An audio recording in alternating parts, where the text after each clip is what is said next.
Hey everyone, welcome to another episode of the 808 podcast where I interview business owners, CEOs, marketing people, whoever else I feel like.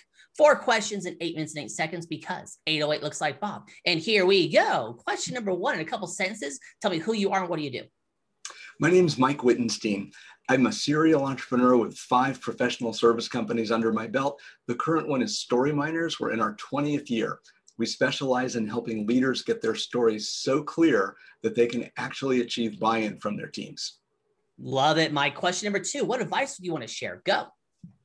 You know, a lot of people are telling your listeners to use more stories.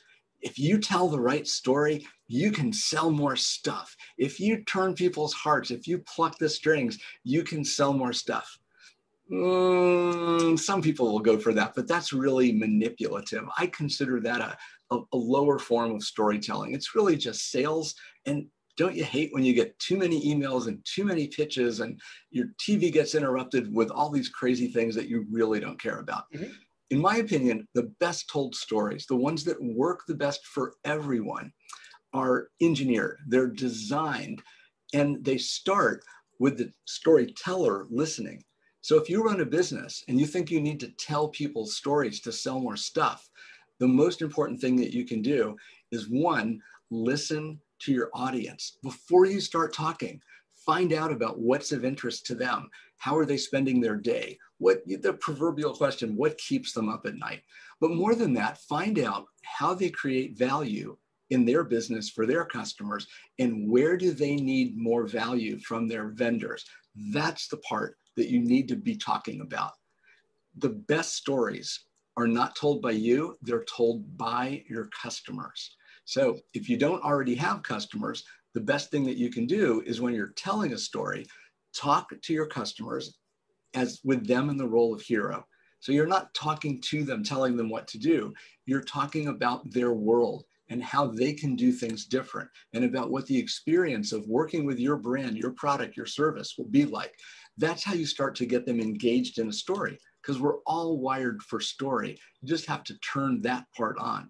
But here's the thing. If you don't leave room for your customer to contribute, they won't hear what you have to say and they won't do what you want them to do. Well, let me ask you this. Can you give me an example, either you or someone that you've worked with that actually was able to listen to their customers, help that develop their story, and they got results from it? You know, one of the first ones was Disney. When Disney set out to design, and I grew up in Orlando, Florida, and I've heard all kinds of Disney stories. Right.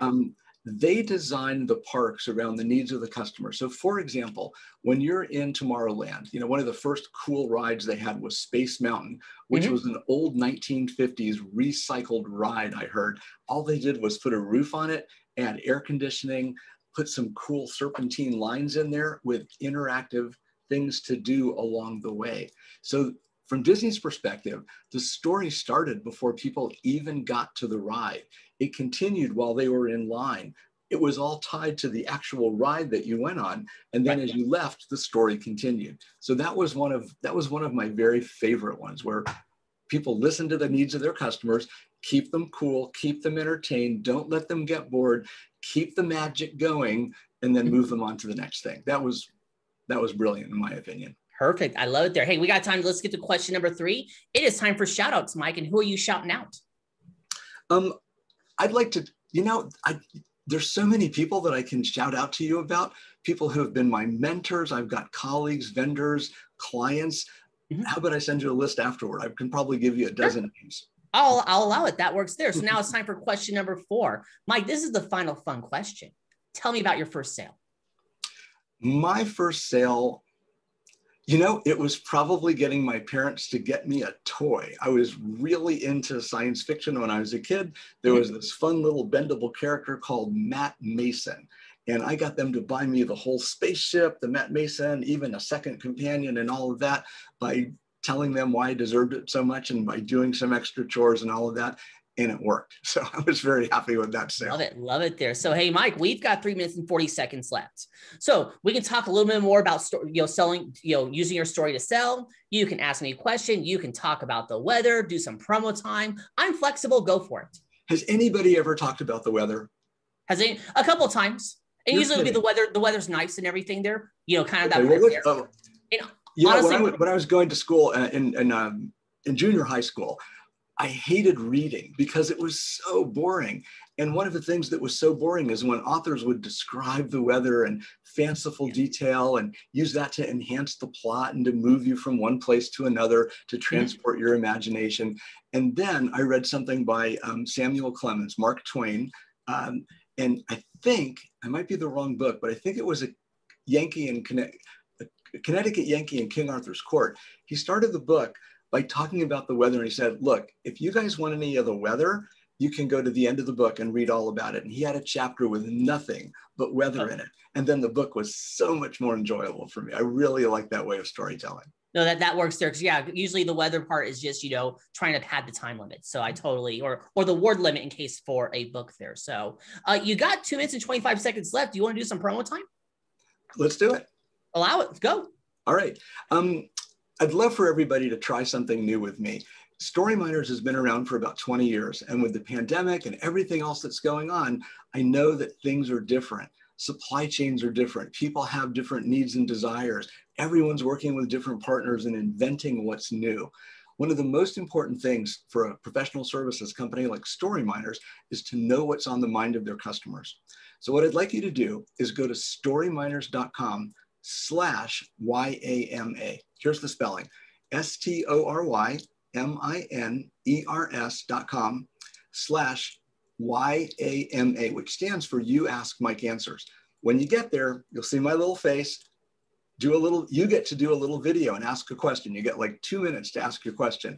Right. And within 48 hours, I will send you a personalized response. It's no BS, it's no sales. It's just a way to show what we can do, how we think, see if you like the chemistry, see what happens from there. I borrowed the idea from Dear Abby, a columnist named Abigail Van Buren, who wrote this, send me your private questions and I will share you advice, but I'll make it public, without revealing your name. And she syndicated in hundreds of papers in the 60s and 70s. In the 80s and 90s. We're both showing our ages right now. There we go. So, Mike, you got 1 minute left. Is there anything else you'd like to add, or we can end early and that's okay? What is the question that you would most like people to ask you that they haven't yet? Oh, that is a good one. Because usually it's funny because I do podcasting from a different standpoint. A lot of people say when they do podcasting, they're the star. And then you over here, you're window dressing. Believe it or not, you're the star on this podcast. Well, so I have a closing statement then. Okay. No matter how hard you try or how much you spend, your brand will never be any better than what your customers experience. That means it's up to you to take care of every detail. And one last little quickie thing here. Mm-hmm. One of the smartest things you can do for your business is shop it like a customer. Go online, send in a fax, knock on the front door, receive an order, return it, do all the things that a customer does, and see and evaluate how your business is treating its customers. That will tell you almost instantly what you need to know. Bring one of your junior people with you if you'd like a totally different perspective. Perfect. And you pulled it off right on the nose there. 4 questions in 8 minutes and 8 seconds. Mike, why is it 8 minutes and 8 seconds? Well, because it looks like Bob. It does. It does. Your website, say it real quick. Storyminers.com/YAMA. It's in the description. It's magic. Mike, thanks so much for being on. Tip of the hat to you. And for everyone else watching or listening, I am legally required to tell you to like, share, comment, subscribe, thumbs up, ring the bell, whatever the heck the social media network tells you to do. You all have a good one now. Talk to you later. Bye.